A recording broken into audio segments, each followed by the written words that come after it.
If you're a maker itching to level up your projects, this is your moment. Grab your tools, and let's make your own sensor case from scratch. SolidWorks newbies welcome, let's do this. First things first, grab the sensor model from the description and import it into SolidWorks. Think of this like giving your sensor a cozy little home. Next, sketch the outline, just trace around your sensor, leaving some space for wires and airflow. Now we'll extrude the walls. Imagine building a tiny fortress, strong but not bulky. Add cutouts for buttons, vents for airflow, and a door for your battery. This is where your creativity shines. Double-check the fit. Does the sensor sit snug? Tweak as needed. When you're happy, export the file and get ready to print. That's it. You've made a dust-proof, battery-ready case, perfect for smart homes or IoT projects. Download, design, and show us what you build. Your next big idea starts now. Hey innovators! Today, we'll be creating a 3D model of a casing for a carbon dioxide sensor. If you haven't already, download and install SolidWorks. We'll be using it throughout this tutorial. Open your browser and search for carbon dioxide sensor 3D model to get an idea of what the sensor looks like. You'll find plenty of models online, but for this project, we'll be using the MG-811 DF robot sensor. You can find the sensor on the DigiKey website.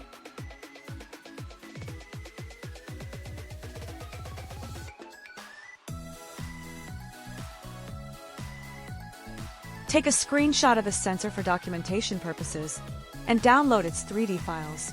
Once downloaded, extract the zip file and open the part file using SolidWorks. In SolidWorks, click on File New Part. Begin by sketching a rectangle that matches the dimensions of the MG-811 sensor. To find the dimensions, go to the Evaluate tab and use the Measure tool. Next, create a larger rectangle around the first one to ensure a 1 mm wall thickness.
Now let's move on to the bottom face of the casing.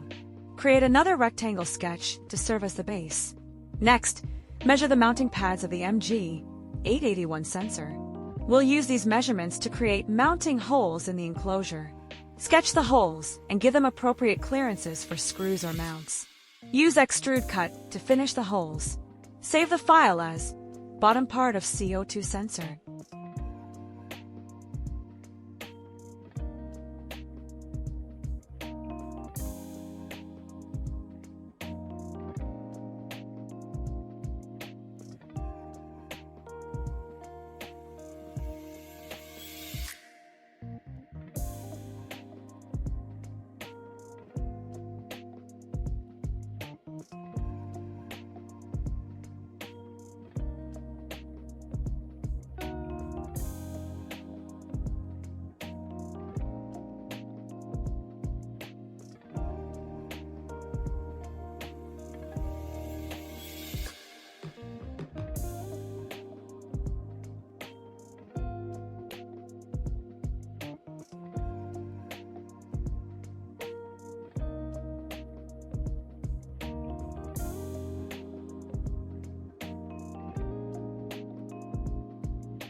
Alright, innovators, let's move on to the next step.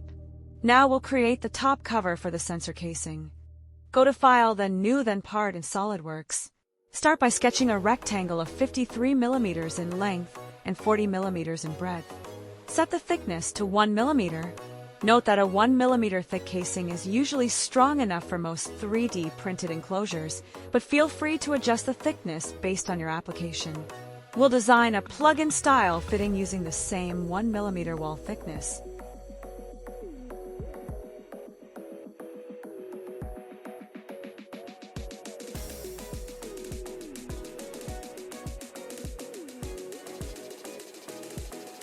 To do this, sketch 2 rectangles with a 1 mm spacing between them.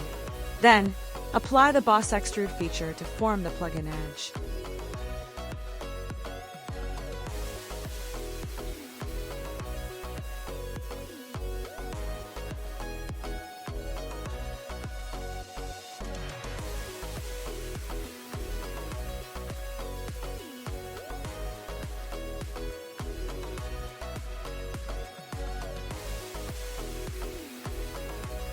To ensure the sensor fits properly into the top cover, measure the diameter of the largest circular part on the sensor using the measure tool. Sketch a circle of the same diameter on the top part and extrude it to allow a snug fit. Make sure to give adequate clearance around this extrusion to avoid any fitting issues during assembly.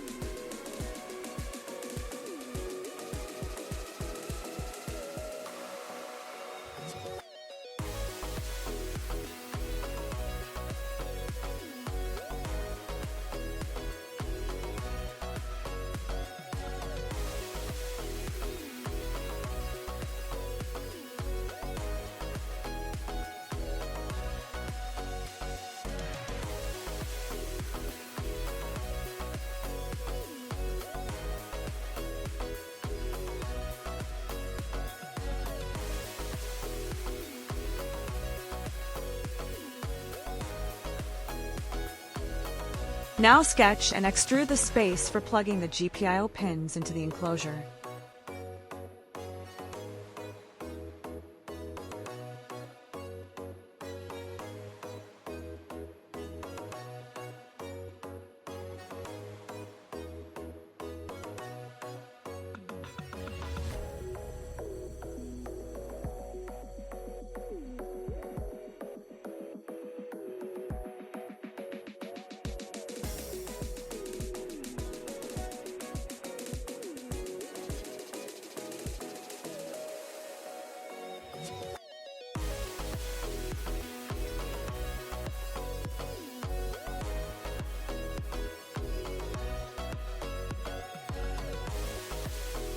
Also, create an extrusion for the area where we'll plug in the connector.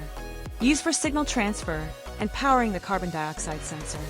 Since this sensor consists of SMD, surface mount device, components, we don't need to add extra clearance for soldering on the bottom face of the sensor. For accurate measurements and positioning, refer to the datasheet, available on the DigiKey website.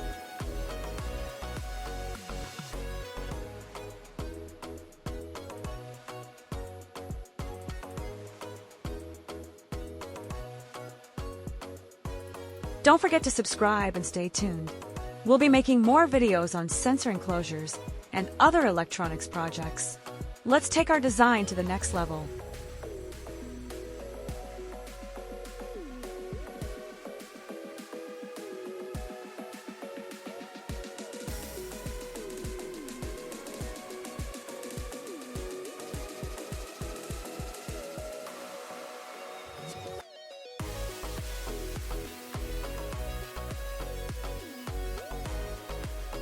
Now, we'll create hollow pillars on the mounting pads of the casing. These pillars allow the bolt to pass through the enclosure while ensuring that dust doesn't accumulate inside the sensor over prolonged use. These features are essential for real-world durability.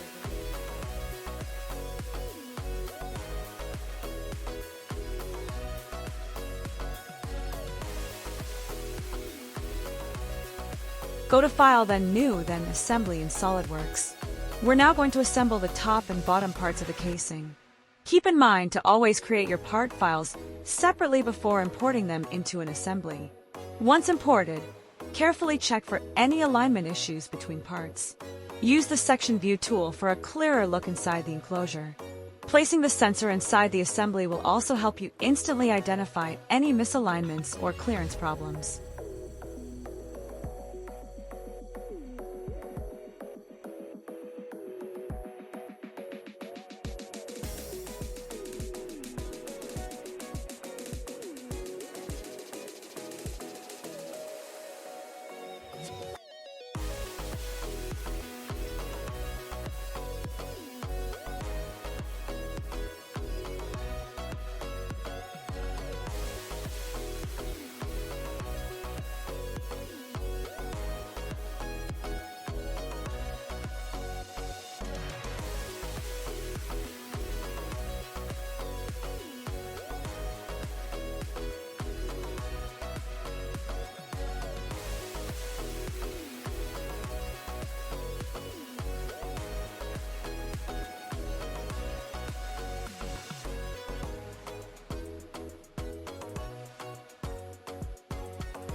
Take a moment to relish your creation.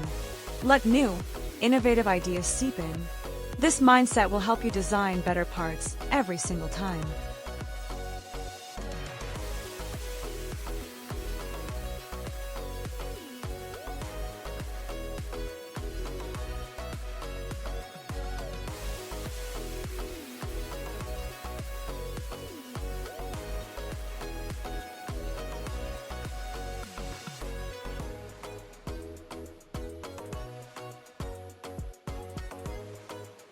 Let's now look for a battery that fits efficiently into our enclosure. We'll be using a LiPo battery instead of a lithium-ion cell because LiPo batteries are more compact and easier to fit into tight spaces. Go to Grab CAD and download the 3D model of a LiPo battery that suits your project. Place it in your project folder for easy access.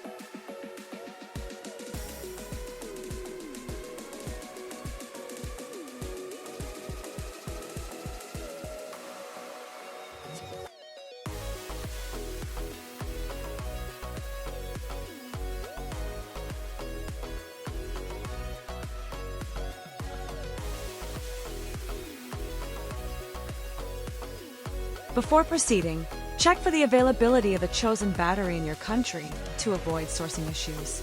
Import the battery model into your SolidWorks assembly. Check whether it fits well within the existing enclosure. If not, adjust your design accordingly. Then, go to the Evaluate tab to measure the dimensions of the battery. Using this data, sketch and create a dedicated enclosure for the battery.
Once the battery fits properly, cover it with a rectangular lid. Give it a thickness of 1 millimeter to maintain structural integrity. Alright, innovators, we're in the final stretch. Now, we'll create a dedicated enclosure for the microcontroller and its related components. Before designing, make sure to decide which components you'll be using. This helps tailor the enclosure dimensions accurately for your specific setup. You can download our model for free. The link is in the description below.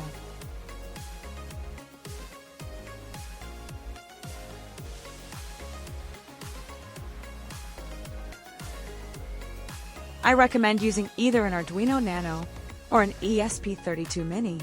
These boards are compact, efficient, and ideal for both data storage and cloud data transfer tasks. Start designing your microcontroller enclosure with a height of at least 15 millimeters. Adjust the base area depending on the number and size of components you'll be using.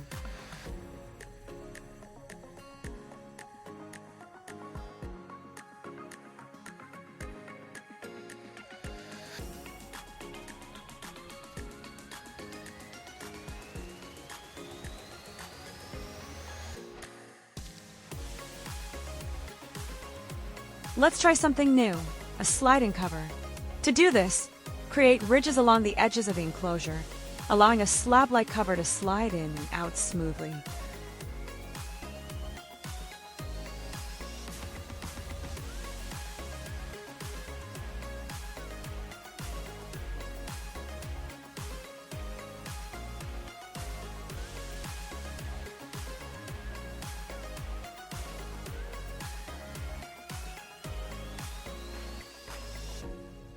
Make sure to give appropriate spacing so the sliding mechanism works without friction.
Once everything is modeled, check the center of mass of the entire setup using the Evaluate tab or Mass Properties tool in SolidWorks.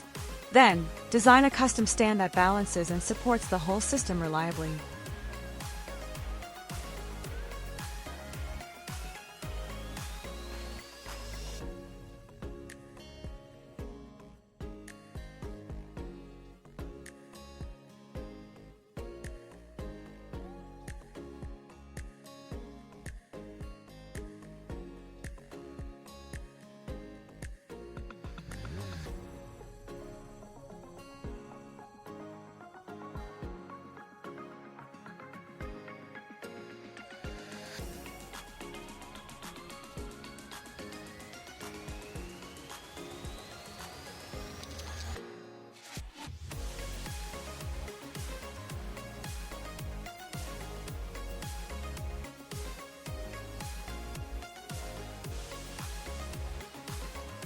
Want to add some personality to your design?